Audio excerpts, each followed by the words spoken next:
there, my name is Megan and welcome back to my channel. Today I'm going to be talking about my favorite YA fantasies that I would recommend for people who are just starting to get into fantasy. So the reason that I want to focus on YA is because, in my opinion, believe it or not, YA and adult fantasy doesn't really have too much of a difference. The only difference really is the complexity of the world and the complexity of the magic systems. Even in adult fantasy, we sometimes follow teenagers, just like normally we do in YA.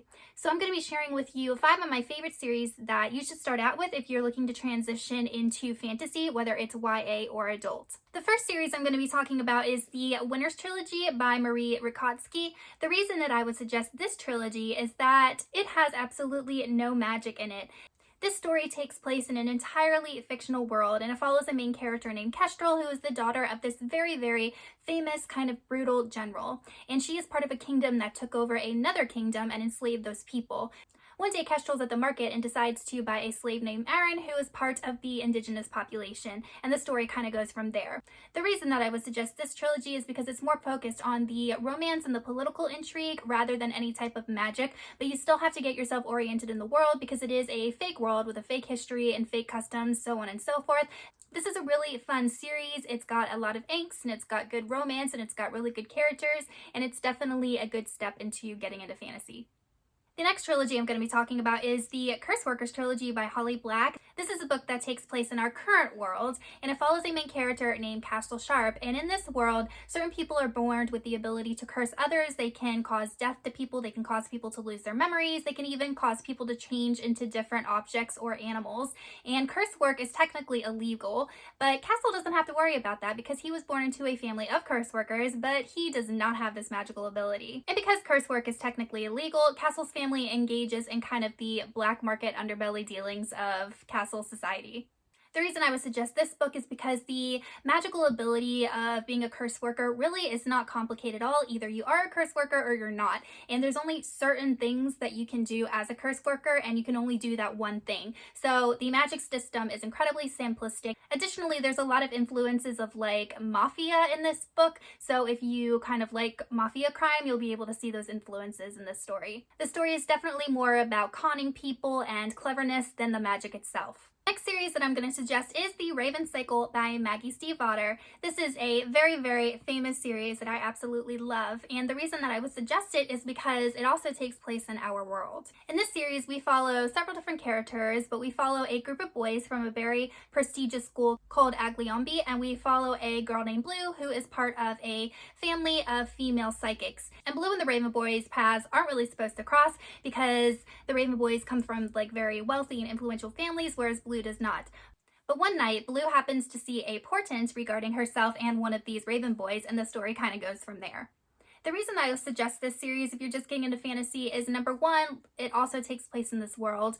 Gansey, one of the Raven Boys, is obsessed with finding the Raven King, and the legend is that if you find the Raven King and wake him, then you will be granted a wish. We also follow a more complicated magic system with regards to a magical forest and things that come into existence out of dreams. The boys also use Latin to communicate with magical entities, which is really, really interesting. We also have Blue's family who are psychics, so that is another magical element that is incorporated into the story. So while the Raven Boys does take place in our modern world, it actually has a part of this world that is more magical and outside of our world than part of our world, which makes the story and magic system a little more complicated.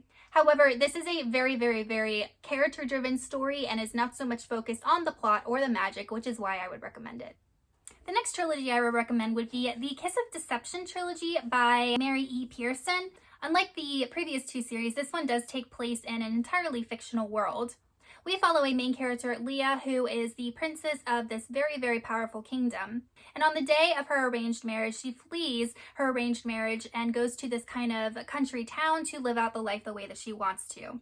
This is a multiple point of view story. In addition to Leah's point of view, we also follow the point of view of the prince that Leah technically stood up at the altar and an assassin who was sent to kill Leah. While there is magic in this story, it is very, very subtle.